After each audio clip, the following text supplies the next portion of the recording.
armbands. And so they told the newspaper, and we read about that decision in the newspaper. So that was 2 days before we were actually planning to wear them. And time passed. How many kids in total were going to come wearing armbands? There were going to be about a dozen, but then when, or perhaps a few more, but then when they had the ban was announced, then that dropped to 5. There were only 5. There were a couple of students that wore armbands that didn't have any problems, so they weren't part of the lawsuit. But anyway, we decided to sue in the federal court and worked its way up through the courts, and then we won at the Supreme Court, rather a large 7-2, victory at the Supreme Court. And then over the years, it has been referred to by many other cases, and so it's become the primary First Amendment case for public school students, and actually also for teachers. It's the famous paragraph, one of them from our case, is that it refers to neither students nor teachers shed their First Amendment rights at the schoolhouse gate. So that's how it turned out. It wasn't we were just opposing the war. That was our intention and our motive. But the years passed, and it's become quite a big deal. It's going to have its 50th anniversary of the decision. Will be next February. Well, let me ask you this. Now, this is 1965, so there wasn't a lot of popular opposition to the war at that time. How was this received by your fellow students? Were they supportive?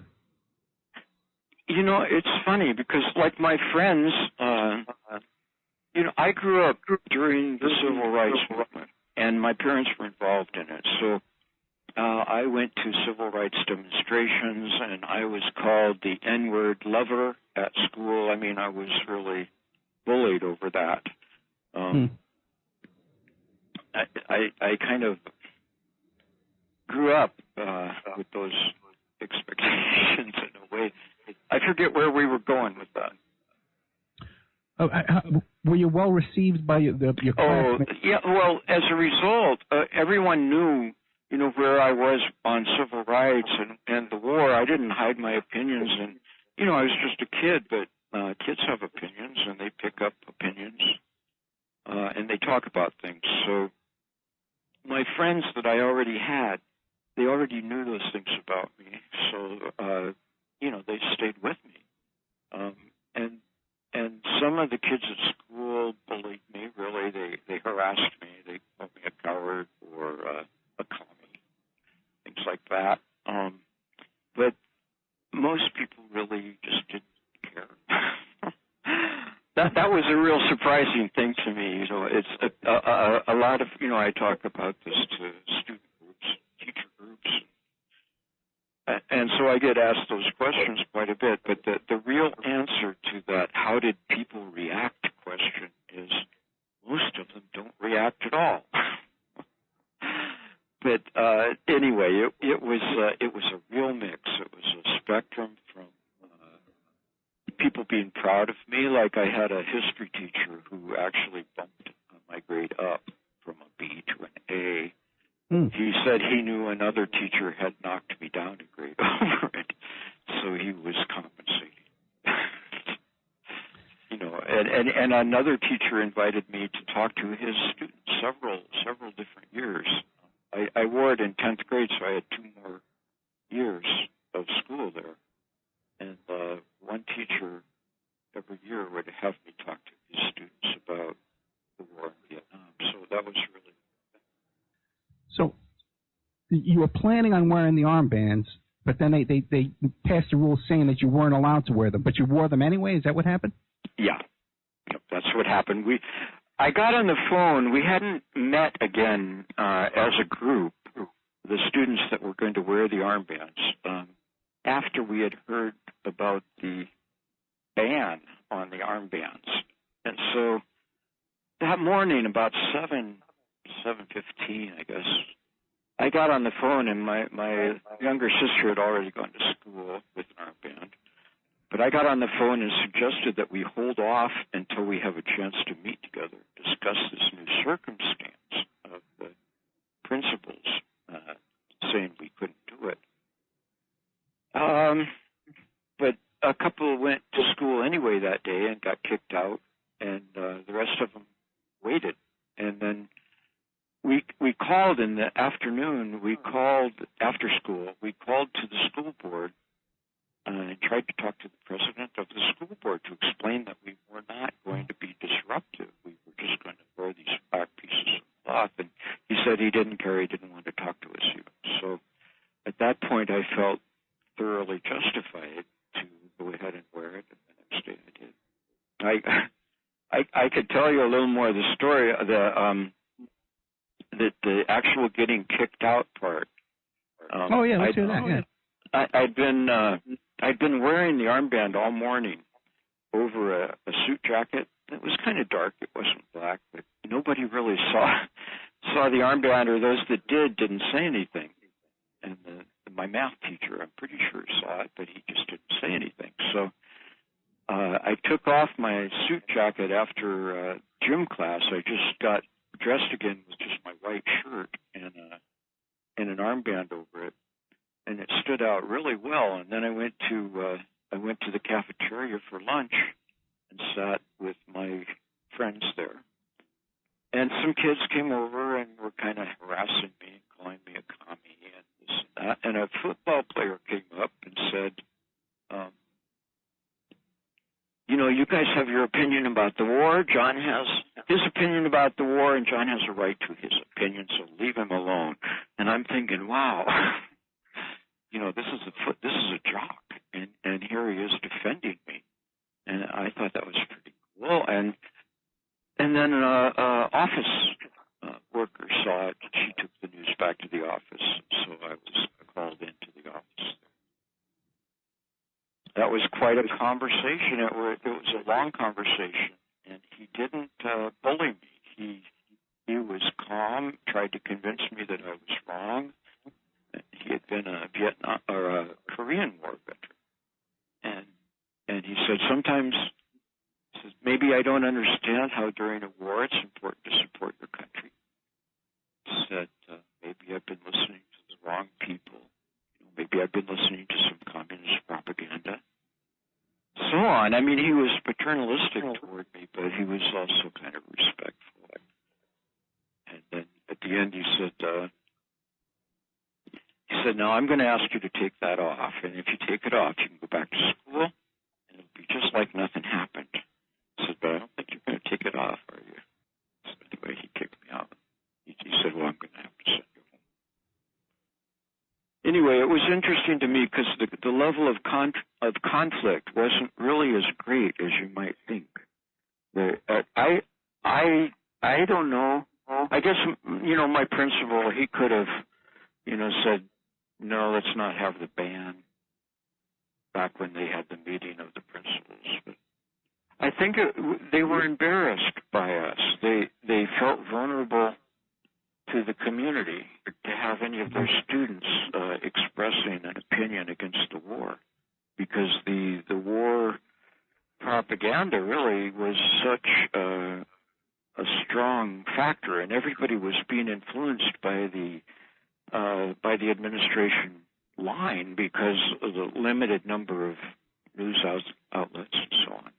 It was the whole country was really kind of marching lockstep down this path, and being told that if we don't fight the communists in Vietnam, we'll be fighting them in Oakland, California.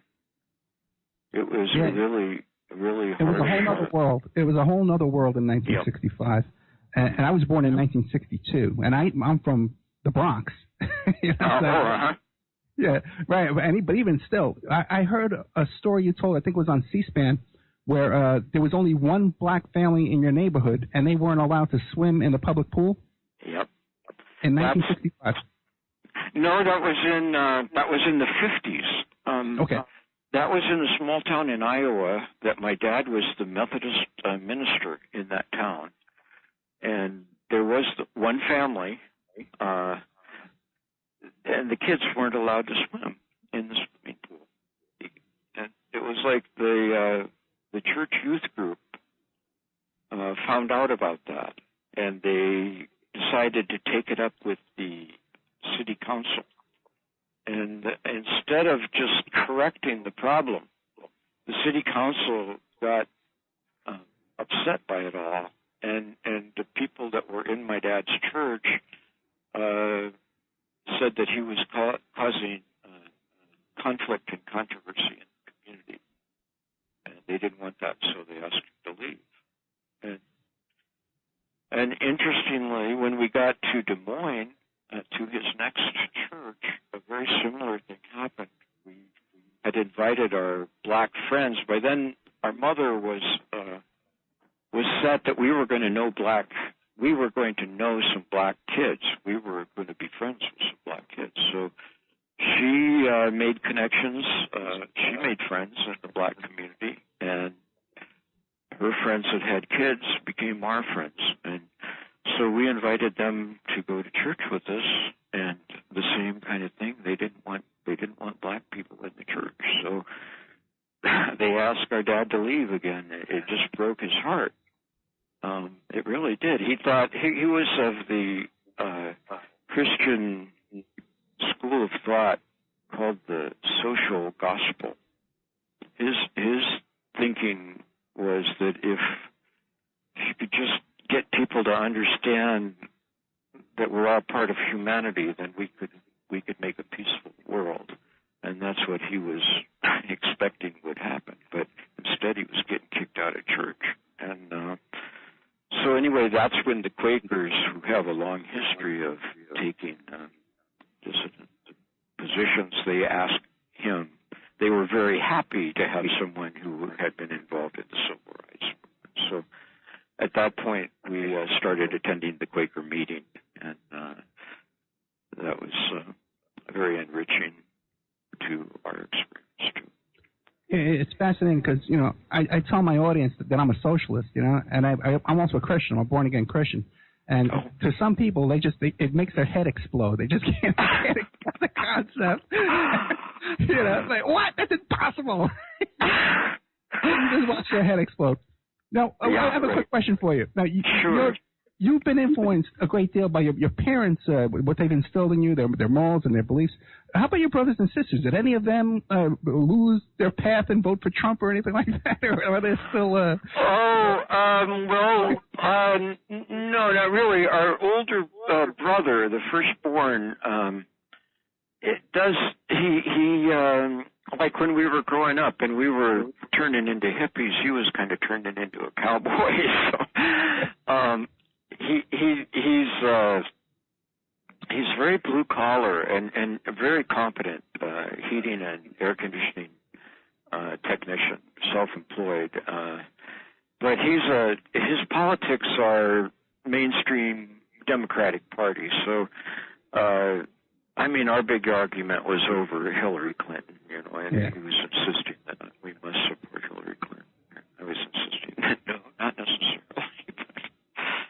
Anyway, no, most of us, I would say, I honestly, it's like, well, how much of it is your parents' influence, and how much was it that your parents just had it right?